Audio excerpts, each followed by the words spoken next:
Kita lanjut bahas spoiler Udon Qiankun Season 8 episode 30. Oke lah, nggak usah banyak mang-ming-meng, kita langsung masuk aja ke pembahasan.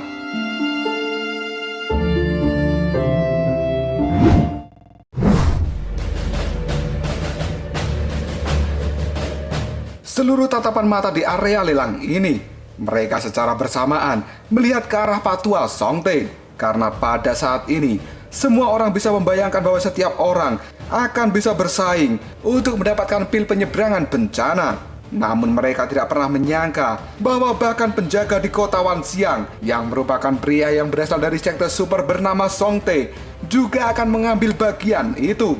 Sejak kemunculan pertama kali Pak Tua Songte, dia telah mempertahankan posisi yang netral dan hanya mengamati pertikaian antara kerajaan yang berbeda. Namun pada saat ini, Pak Tua Songte sepertinya tidak akan bisa lagi mempertahankan netralitasnya itu. Di sisi lain, wajah dari Feng Chang, Mulin, dan juga yang lainnya, mereka terlihat sangat bingung. Setelah itu, mereka semua menggelengkan kepala karena mereka tahu jika Pak Tua Songte telah berbicara, apakah pada saat ini mereka memiliki harta kekayaan yang bisa menandinginya. Tetap hal itu tidak akan bisa mereka lakukan karena sejatinya mereka tidak akan pernah berani untuk melawan Pak Tua Songte. Dan pada akhirnya, Pak Tua Songte sendiri adalah orang yang memegang otoritas tertinggi di kota Wanxiang ini. Tidak peduli orang-orang dari kerajaan super yang mana, sebagai anggota dari sekte super, otoritas kerajaan super bagi Pak Tua Songte hanyalah sebuah permainan anak-anak.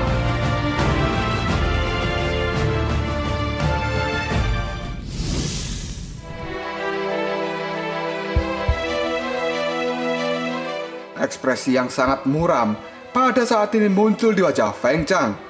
Karena jika ada orang lain yang berani untuk membeli pil penyeberangan bencana dari Lindong, maka Feng Chang bisa menggunakan reputasi kekaisaran awan anginnya untuk mengintimidasi orang itu. Namun saat ini yang melakukan penawaran adalah Pak Tua Songte, dan hal itu tidak akan pernah berani dilawan oleh Feng Chang. Dan di sisi lain, meskipun banyak orang yang tidak senang bahwa fakta Pak Tua Songte telah secara langsung membeli ketiga pil penyeberangan bencana milik Lindong, tidak ada satupun dari mereka yang berani mengungkapkan ketidaksenangan ini. Selain itu, mereka juga tidak akan bisa menandingi harga yang diucapkan oleh Pak Tua Songte. Di tengah keributan, pada saat ini Lindong segera melihat ke arah Pak Tua Songte dengan senyum yang segera muncul di wajahnya. Dan setelah itu, Lindong pun menangkupkan tangannya. Kemudian dia berkata, "Karena Tuan Song yang telah berbicara, maka aku Lindong secara alami tidak akan pernah berani untuk menolaknya. Jika bukan karena keadaan unik yang kita hadapi, maka memberikan pil penyeberangan bencana ini kepada Master Song hanyalah masalah yang sepele bagi Lindong." Begitu kata-kata itu keluar dari mulut Lindong, beberapa orang langsung berkata dalam hati, "Lindong, orang ini benar-benar tahu bagaimana cara memuji orang lain. Dia benar-benar cerdas." Pada saat semua orang memuji Lindong, Pak Tua Songte pada saat ini segera tersenyum pada Lindong. Karena kata-kata Lindong itu terdengar sangat menyenangkan di telinga Pak Tua Songte. Dan tidak butuh waktu lama lagi, Lindong pun segera melambaikan tangannya. Dan kini, 3 pil penyeberangan bencana segera terbang menuju Pak Tua Songte yang ada di tengah-tengah pelelangan. Lindong tidak perlu khawatir bahwa Feng Chang akan ikut campur. Karena pada saat ini, jika Feng Chang berani bertindak, maka Pak Tua Songte tidak akan pernah melepaskan Feng Chang.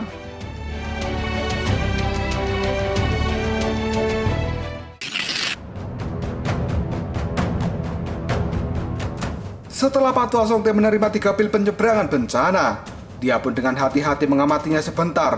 Dan kemudian senyum yang sangat lebar kini muncul di wajah Pak Tua Songte. Karena sebelumnya Pak Tua Songte sendiri telah melihat pil penyeberangan bencana dijual di beberapa lelang besar yang diadakan oleh wilayah Swan Timur. Namun karena langkanya barang ini, maka Pak Tua Songte selalu gagal untuk membelinya.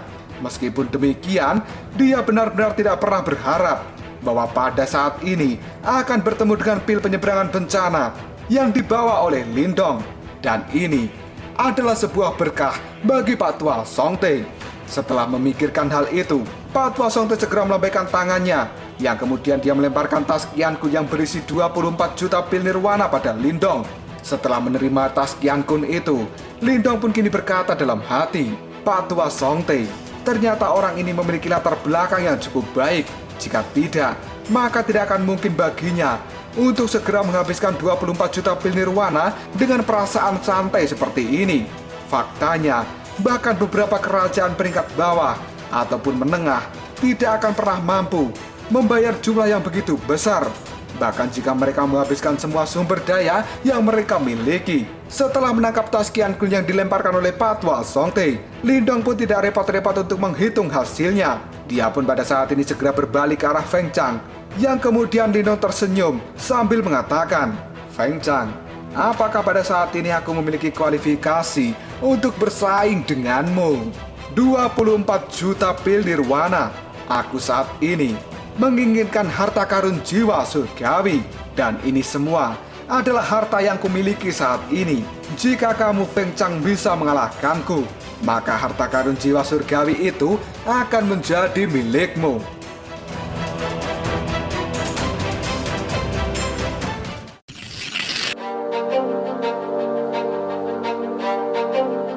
Ketika mendengar kata-kata dari mulut Lindong, wajah Feng Chang pada saat ini berubah menjadi sangat muram. Dan di dalam hati, Feng Chang terlihat sangat marah, yang sepertinya dia ingin segera menelan Lindong hidup-hidup. Di sisi lain, Lindong pada saat ini tidak peduli dengan ekspresi muram di wajah Feng Chang. Dia kemudian melihat kembali ke arah Pak Tua Songte, yang kemudian mengatakan, "Pimpinan lelang, bagaimanakah hasilnya?" Setelah mendapatkan pertanyaan seperti itu dari Lindong, kini Pak Tua Songte dengan lembut, dia tersenyum dan berkata, "Feng Chang, jika kamu tidak dapat membayar harga lebih tinggi dari Lindong, maka harta jiwa surgawi ini secara alami akan menjadi milik Lindong." Dan semua orang di pelelangan ini merasa bahwa sikap dari Pak Tua Songte terlihat sangat lembut pada Lindong. Karena sebenarnya Lindong sendiri telah berhasil mengambil hati dari Pak Tua Songte, yang bahkan Pak Tua Songte yang dari awal pelelangan dibuka, dirinya tidak pernah tersenyum, kini dia selalu menunjukkan raut wajah yang tersenyum, karena hatinya benar-benar bahagia setelah mendapatkan pil penyeberangan bencana. Mendengar kata-kata dari Pak Tua Songte, mata dari Feng Chang pada saat ini menajam, dan dia pun mengepalkan tinjunya. Di tempat pelelangan ini banyak orang yang mulai mengagumi sosok dari Lindong, karena mereka tidak pernah mengira bahwa Lindong akan benar-benar bisa melampaui 4 kerajaan super di dalam pelelangan. Namun pada saat Pak Tua Songte akan mengumumkan siapa yang berhak mendapatkan harta karun jiwa surgawi, sebuah suara yang suram perlahan kini dikeluarkan oleh Feng Chang. "Lindong, kamu memang sangat cerdas, namun kamu tidak perlu senang terlalu dini. Apakah kau benar-benar berpikir bahwa aku Feng Chang telah kehabisan trik?" Mendengar kata-kata yang diucapkan oleh Feng Chang itu, mata Lindong pun segera menyipit. Dan kini, Feng Chang sendiri segera berbalik dan melihat ke arah kerajaan hutan yang ada di dekatnya. Dan setelah itu, Feng Chang pun melulurkan tangan. Kemudian dia mengatakan, "Wuta, berikan aku 15 juta pil nirwana yang kau miliki." Begitu Feng Chang mengatakan kata-kata ini, semua orang di pelelangan menjadi sangat terkejut. Dan mereka juga sangat bingung, karena mereka semua merasa bahwa kekaisaran hutan dan juga kekaisaran awan angin bukanlah sebuah sekutu. Dan bagaimanapun juga, orang-orang berpikir bahwa kekaisaran hutan tidak akan pernah memberikan pil nirwana itu pada kekaisaran awan angin. Mereka yang hadir di tempat ini merasa bahwa Feng Chang sepertinya telah kehilangan akalnya.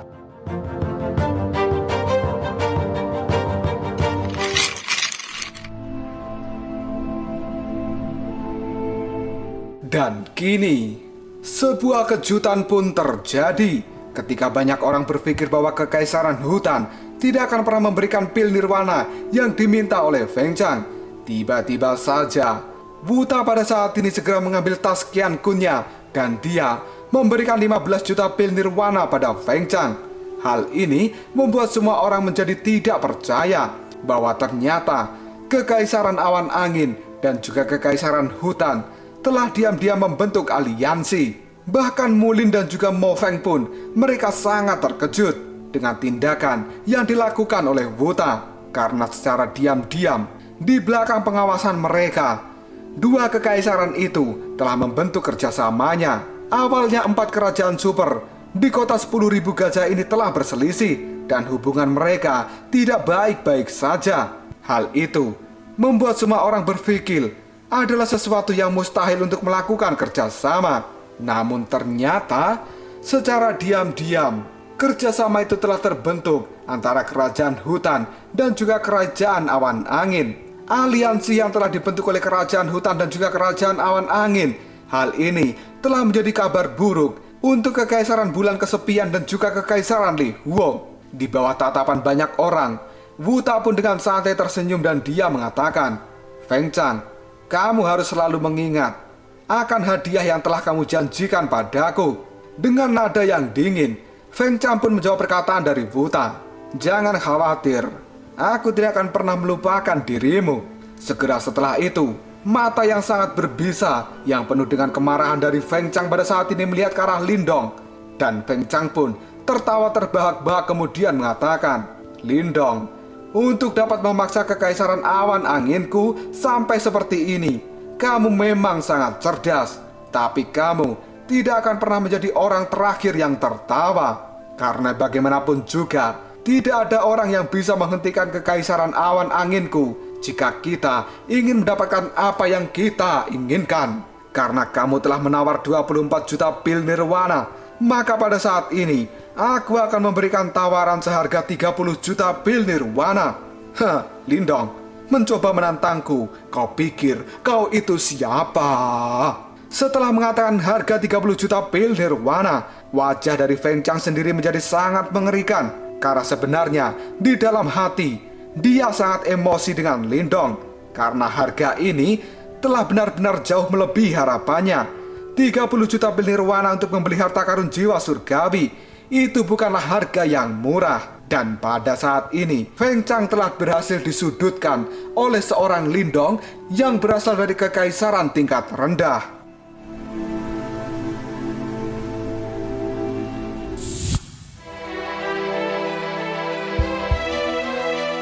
Di sisi lain, Lindong sendiri pada saat ini hanya bisa mengerutkan alisnya ketika dia melihat pemandangan yang sangat mengerikan di wajah Feng Chang. Dan Lindong tidak pernah menyangka bahwa Feng Chang ini benar-benar memiliki kartu as di lengan bajunya. Berdasarkan status keuangannya, jelas tidak mungkin baginya untuk bertarung melawan dua kerajaan super yang telah bersekutu. Dan pada saat ini, Lindong pun segera melambaikan tangan. Dia tersenyum sambil mengatakan, "Saudara Feng Chang, kalau begitu, selamat. Kamu adalah pemenang harta karun jiwa surgawi ini." Ketika mendengar tawa dan juga kata-kata yang diucapkan oleh Lindong, wajah pucat dari Feng Chang menjadi lebih pucat lagi. Karena dia sebenarnya tidak merasakan kegembiraan apapun dari kemenangan harta jiwa surgawi ini. Bahkan di dalam hati, Feng Chang pada saat ini sangat marah. Sampai-sampai membuat tubuhnya bergetar. Karena situasi yang seharusnya bisa dikendalikan olehnya pada saat ini telah benar-benar dikacaukan oleh seorang Lindong. Sehingga harga lelang ini menjadi sangat mahal. Setelah menarik nafas dalam-dalam sebanyak 2 kali dengan nada yang sangat berat karena penuh dengan emosi, pada saat ini Feng Chang berkata, "Tuan Song, umumkan hasilnya." Patwa Songte yang mendengar ucapan dari Feng Chang itu, dia pun hanya bisa mengerutkan alis. Dan Pak Tua Songte sendiri melirik ke arah Lindong dengan penuh penyesalan. Meskipun Pak Tua Songte lebih menyukai Lindong daripada Feng Chang, namun di sisi lain, Pak Tua Songte tidak bisa memanipulasi hasil dari pelelangan ini. Karena jika dia berani melakukan hal ini dan beritanya terdengar oleh sekte super, maka itu akan menjadi hal yang sulit bagi Pak Tua Songte. Dan sesaat kemudian, Pak Tua Songte pun memberikan pengumuman terakhir. Dirinya pada saat ini mengatakan, "Segel raungan langit naga hitam. Harga lelang terakhir 30 juta pil nirwana." Dan itu dimenangkan oleh Feng Chang. Setelah mendengar hal ini, Feng Chang dengan cepat melemparkan tas Qianfun yang ada di tangannya, yang pada saat ini berisi 30 juta pil nirwana, ke arah Pak Tua Songte. Dan dengan hanya satu lambaian tangan saja, segel naga hitam itu berubah menjadi cahaya hitam yang kemudian ditangkap oleh Feng Chang.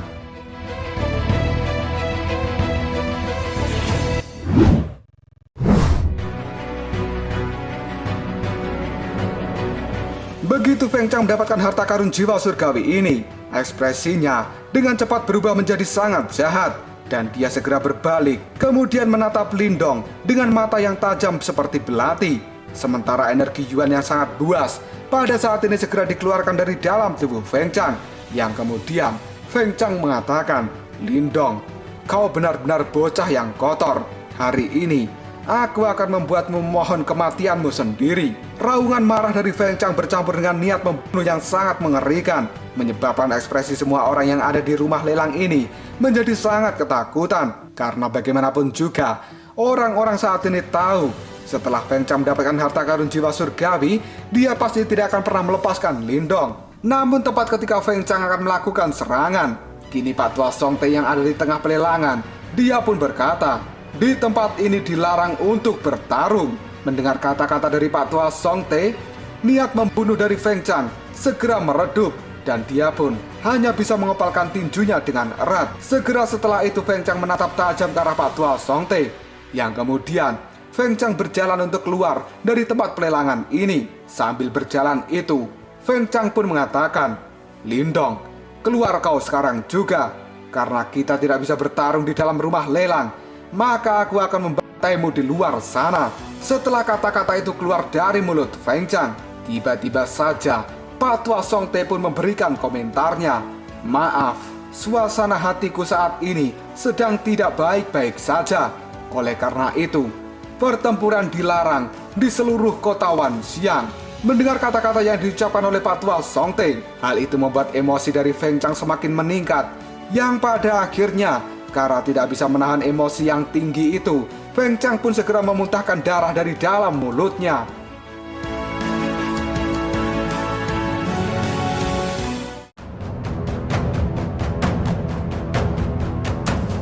Lalu apakah yang akan terjadi selanjutnya? Apakah pertarungan antara Lindong dan juga Feng Chang akan tetap terjadi di medan perang kuno ini? Jika kalian penasaran, tunggu aja jawabannya di next video. Kebrau sob.